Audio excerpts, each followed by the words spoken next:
受害人的衣物和指甲都被仔细的清理过，没有发现微量物。不过，在这副眼镜的眼镜腿里发现了一些皮屑，是受害人马玉的。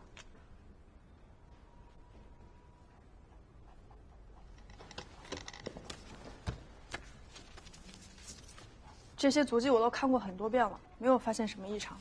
脚印是有问题的，虽然同样是39号的脚，但我觉得是2个人的足迹。我姥爷之前在湿地保护站工作，他们很大一部分工作就是要辨别盗猎分子的足迹。你们看这3张照片，2个脚印发力点均匀，左右脚深浅是一样的，但是这组照片，左右脚的脚印深浅明显不一样，而且是左脚深，说明这个人的发力点是在左脚上，证明是2个人。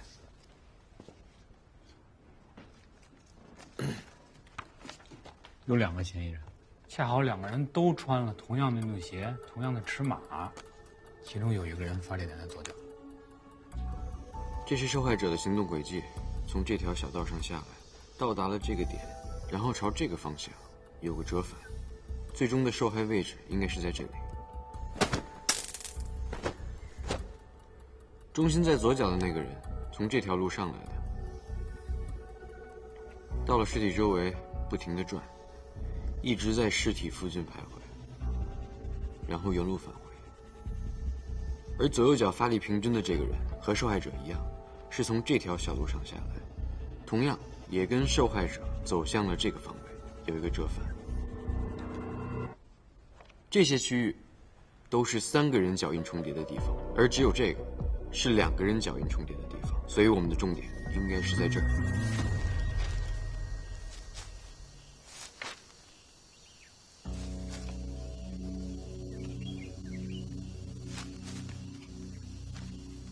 这边都是一些动物的骸骨，像是小猫小狗的，看样子是家养的宠物，没有人骨。但是可以肯定啊，这些动物在生前都是遭到了残忍的虐待。难怪这马玉只外出1天就要背一个65升的大肉包，感情的不是为了爬山，是为了抛尸啊！嫌疑人把凶手摆成贵子，就是为了让他给这些宠物道歉。看来我们这个嫌疑人肯定是养宠物啊，而且应该已经被马玉杀了。看，你们看，他不光干坏事儿，还录了像。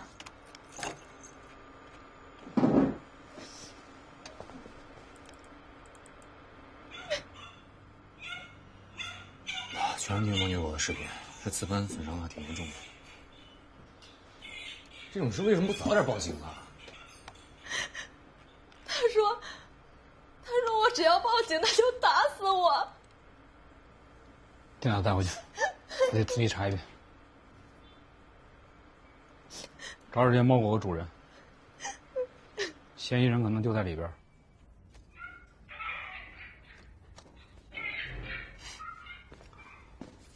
喝点东西。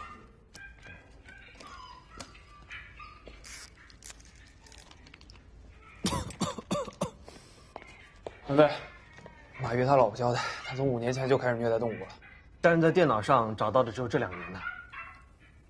行吗？你去当时查一下这5年来有关于虐待动物的案件，仔细捋一下。刘成，你跟项目一块儿去。好。哎，小莫。没事儿，去吧。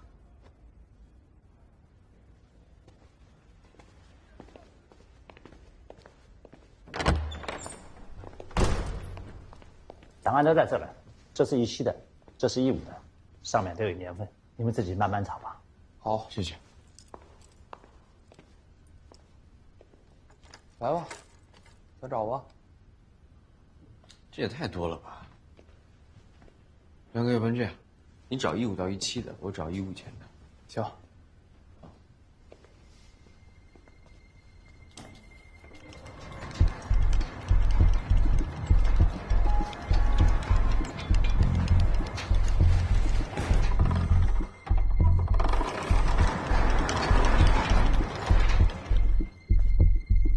同城论坛昨天有人爆了个帖子，陈涵，我给你同步了。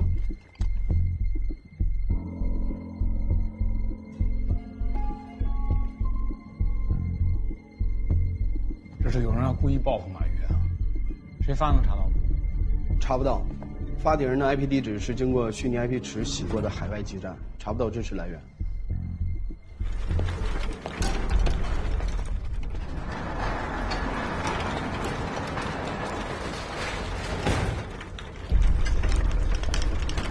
大哥，哎，你找着了吗？没有啊。我那边也太多了，要不咱俩一块儿找吧？行。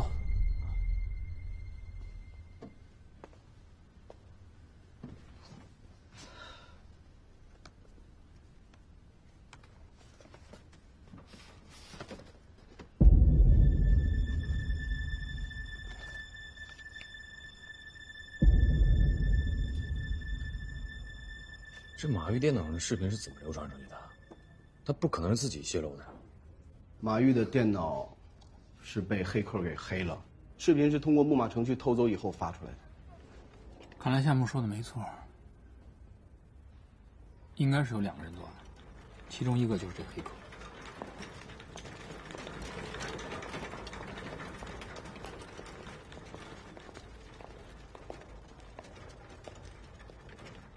徐翔，哎，冷队，这干嘛呀？高队让我把海州案卷宗送到办公室去。海州案？对。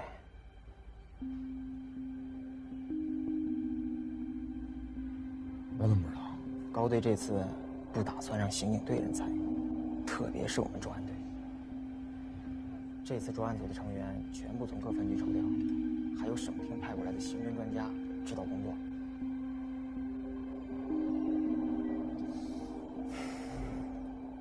行了，你去吧。先走了啊。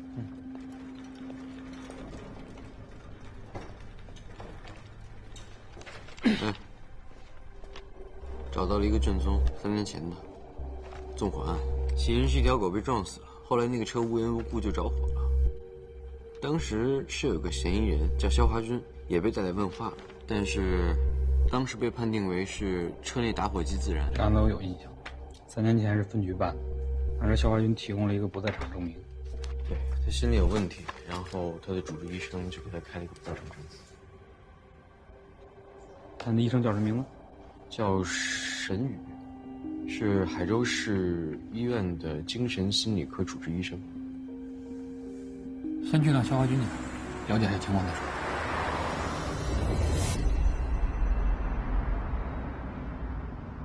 去档案室就没查点别的？这没有海州案。查了？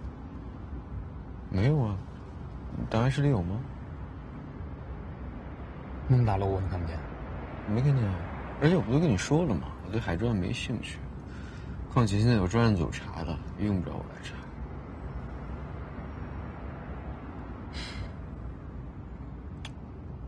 也用不着我来查了。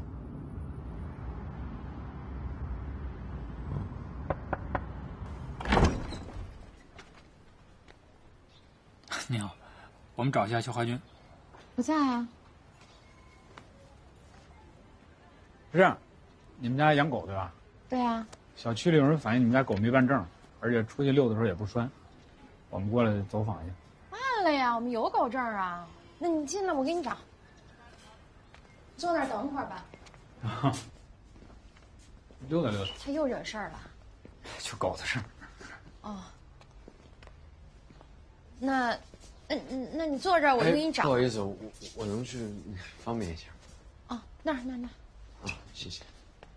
哎呀，这个狗啊，一天到晚啊，天天啊，就是跟狗在一块儿啊，吃我的，喝我的，连个妈都不叫。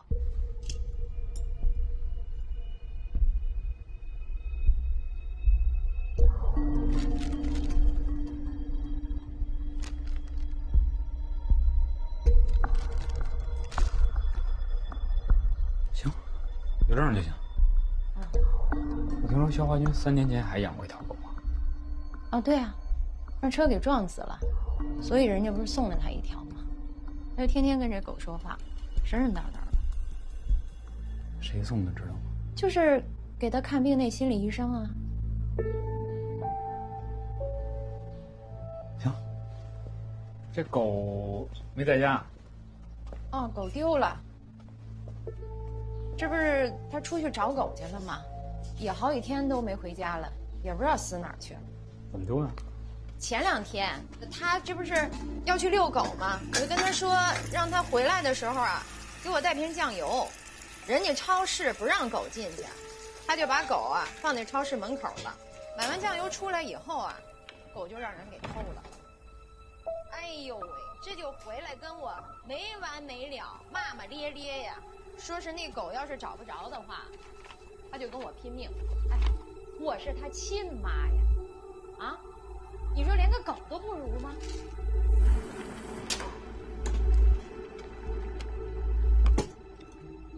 那沏茶呀？啊，喝点吧。不用喝。大姐，你儿子最近真没回过家？哎呦，哎呀，不好意思，哎呀，没烫着吧？没有。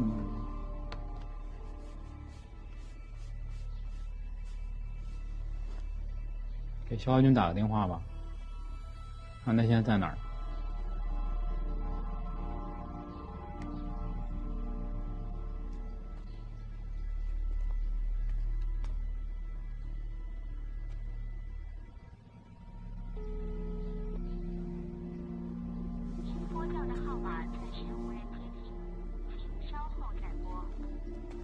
没人接。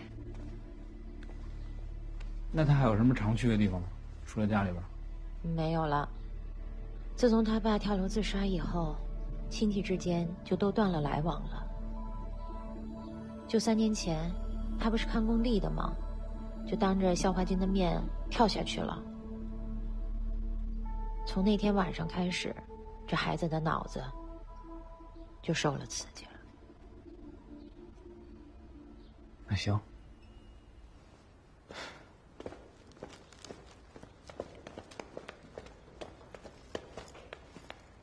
冷队，泥土，还有草，在厕所地漏里找到的，可以和案发现场的草做个比对。还有这个，看起来不太像衣服上的纤维，很有可能是那个丢的登山包上的。所以肖华军的嫌疑非常大。小罗在马玉的电脑上找到了肖华军那条狗被虐死的视频，但是在咱们挖出那些狗里面没有这个狗的尸体。你觉得这说明什么？说明肖华军杀了人之后，把狗的尸体挖了出来，放在了登山包里回了家，还给狗洗了个澡。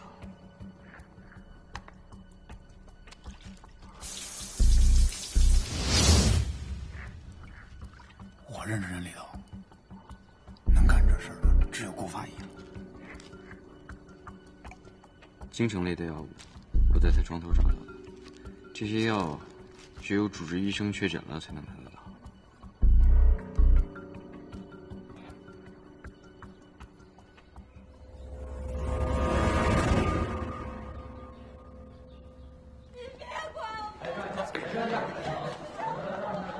往后退一下，往后退一下，往后退，往后退，大家配合一下，往后退一下。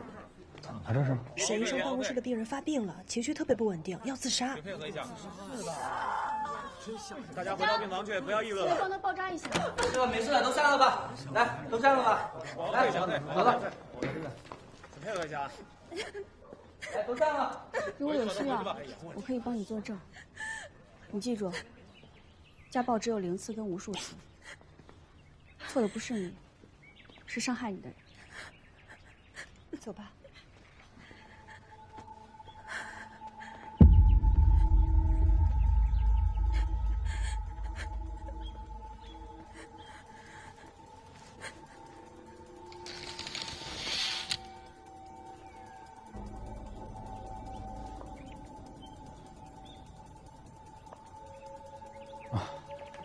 星队刘小兵，这是我搭档夏木。有案子找你了解一下情况。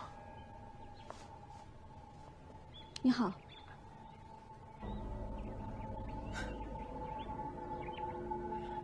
干你们这行够闹心的。正常，这边请吧。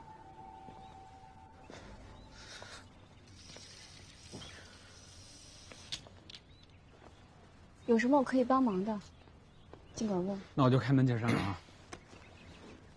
你们这是不是曾经有过一个病人是叫肖华军的？对。可以说一下他情况吗？我们院有规定，在未经允许的情况下，我们不能去透露病人的隐私。是这样，肖华军涉嫌一起刑事案件，所以希望你配合我们一下，帮我们找到他。所以你只需要回答问题就可以了。哦。以你对肖华军的了解，如果他想找一个藏身的地方，他可能会藏在哪儿？一个让他有安全感的地方。安全感。回家会让他有安全感吗？不会吧？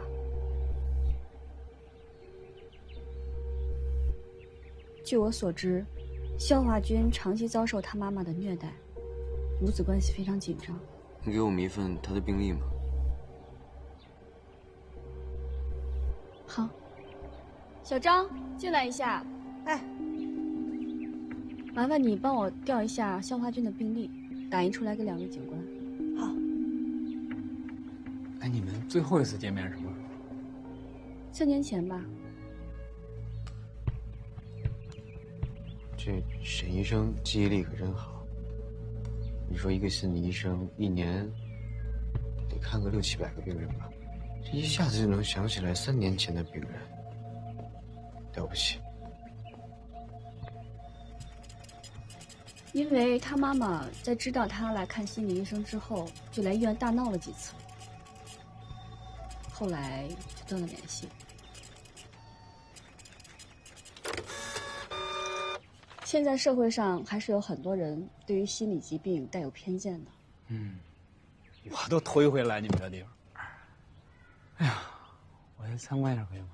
可以啊。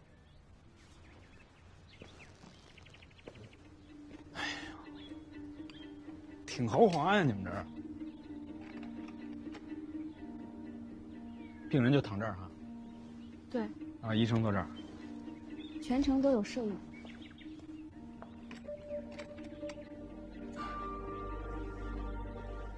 沈医生还看法学类的书啊，涉猎很广泛啊。我大学学的是法医专业，后来觉得这个行业不太适合女孩，所以就换了方向。那也算半个同行了是吧？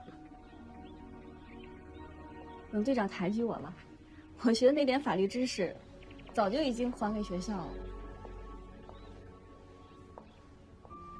你是不是送给过肖华军那条狗？对，因为宠物能够给我们最纯粹的爱与陪伴，它们永不背叛，对人类有着巨大的疗愈作用。沈医生自己养狗吗？我不养，我工作忙，没有时间。不养好，不养就不会伤心。狗比人命短，提前去世了或者出个意外，多难受。你们要的病历。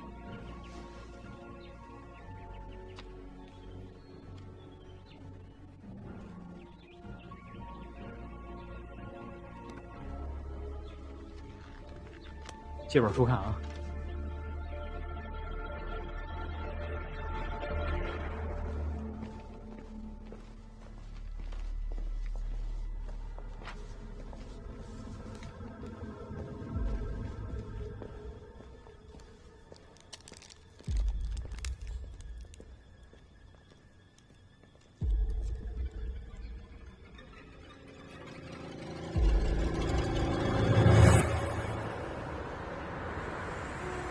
刚才为什么不是？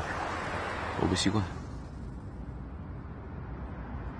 刘，还有个人，海州市医院心理科的医生，叫沈宇。你对他什么感觉？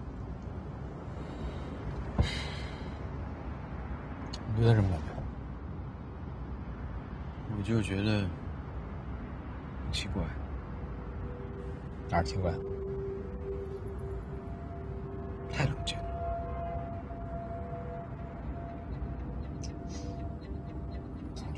憋着什么事儿了呗？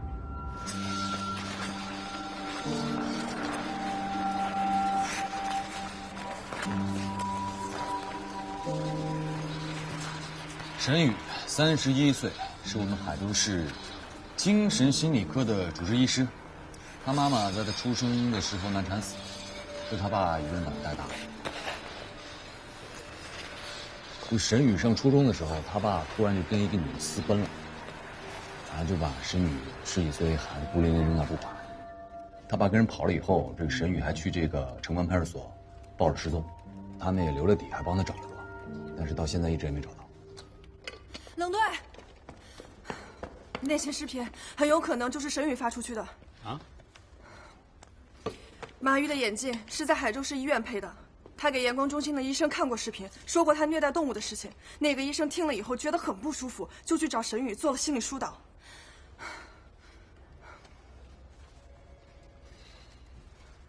那这就说通了呀。沈宇知道肖华军的狗是马玉弄死的，赶紧办手续，传唤沈宇，让他介绍给你。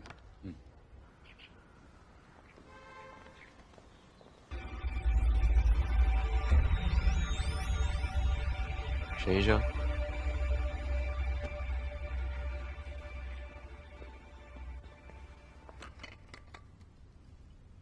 这次请您来呢，就是想再详细的了解一下肖华军的病情。肖华军的病学名叫做 PTSD， 创伤后应激障碍症。他父亲在他面前跳楼自杀，这对一个10多岁的孩子来说，是在心理上造成了严重的伤害。他母亲又长期虐待他。肖华军的病逐渐转变为人格分裂，并且伴有一定的暴力倾向。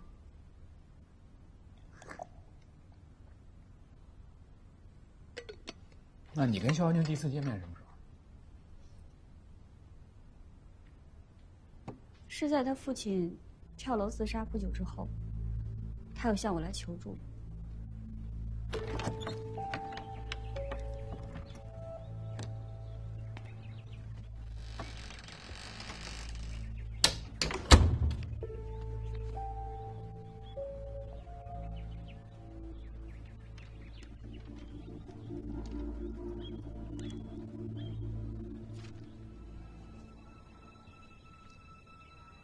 多大了？16。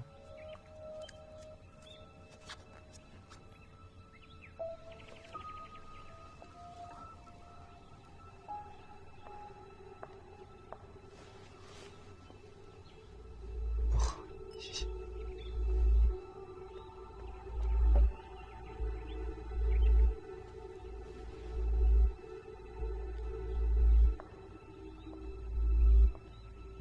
治疗持续了大概1年多的时间，后来被迫中断了。后来因为他妈不同意嘛，对吧？我跟你说过，这条狗是不是你送给肖华军的呀？没错。有个视频得给你看一下。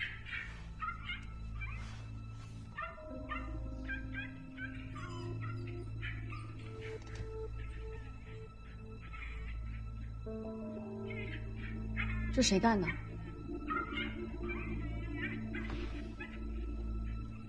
虐狗这个人名字叫马玉，已经遇害了。你觉得会是肖华军干的吗？为什么这么问？因为肖华军心爱的狗被马玉虐死了，你又是肖华军的心理医生，所以你对他的精神状况比我们要了解。肖华军只是我3年之前的病人，目前他的情况我不太清楚，我没有办法回答你这个问题。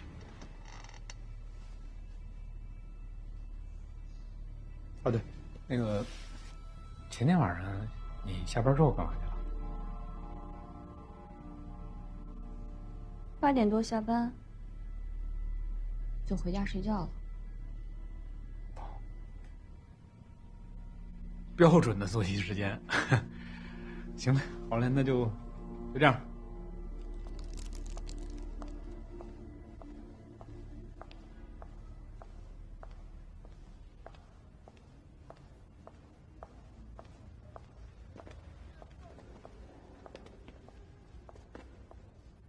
讨论一下吧。冷队，我刚才全程特意留意了他脸上的表情，从接到传唤通知到询问，一点都不慌张啊，很正常啊。我觉得不太正常，或者说就是因为太正常了。第一个是他看虐狗案的反应，他的表情不像是第一次看到虐狗案的视频，而且那只狗还是他送给肖华军的。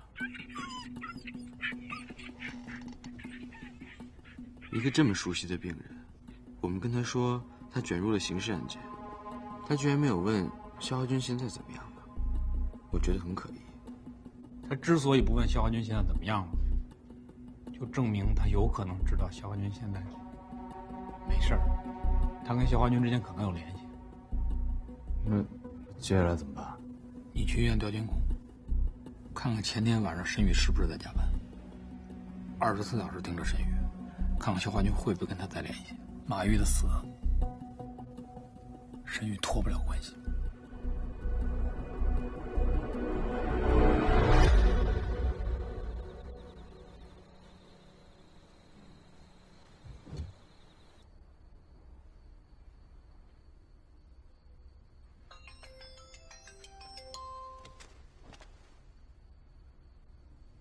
夏目的资料我也给你搜到了啊，我已经把邮件发过去了，你收到没有？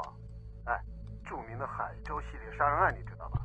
这个夏目小警察，他的老师夏金兰就是当年海州系列杀人案的最后一名受害者，当时夏目就躲在旁边的阁楼里。要是这么说，他可能会见过凶手了。我估计见过，很有可能。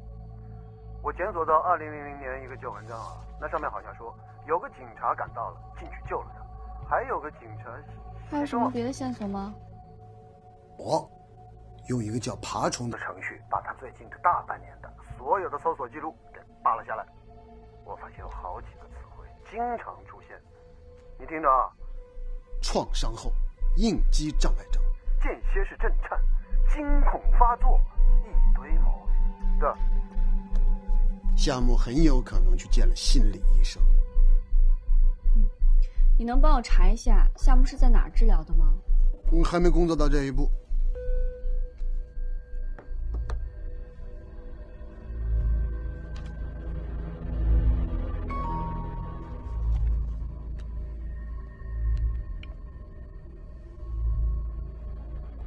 我杀人了，救救我！我想死。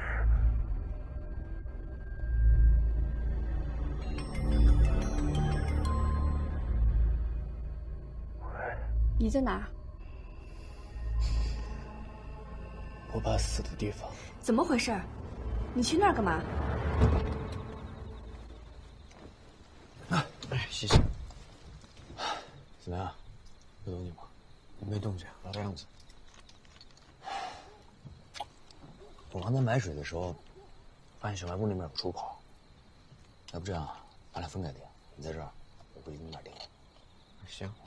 这边有什么异常，你赶紧给我打电话啊！你千万别擅自行动。啊，你就放心吧。你要抓小辫子不太好，啊。哎。